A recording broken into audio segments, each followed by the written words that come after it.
The 31st International University Sports Federation Summer World University Games, which is scheduled from July 28th to August 8th in Chengdu, southwest China's Sichuan province, is just around the corner.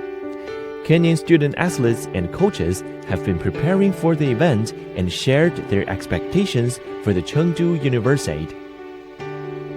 I'm Kelvin Kimtai Chepsigor, a student athlete at Kisii University. Currently, I'm training for World University Championship that will be held in Chengdu, China. And I will be debuting half marathon and 10,000 meters. I'm hoping to be the champion.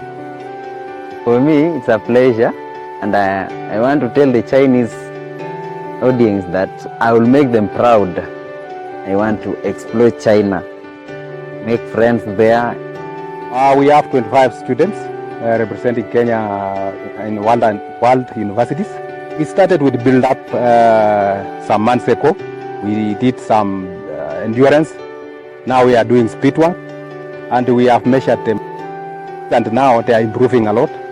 I have been in China 2,000 a day. We want to learn from them because I see they have a lot of things that they are doing that we are not doing. That's why I want to go there with the athletes and see more from them.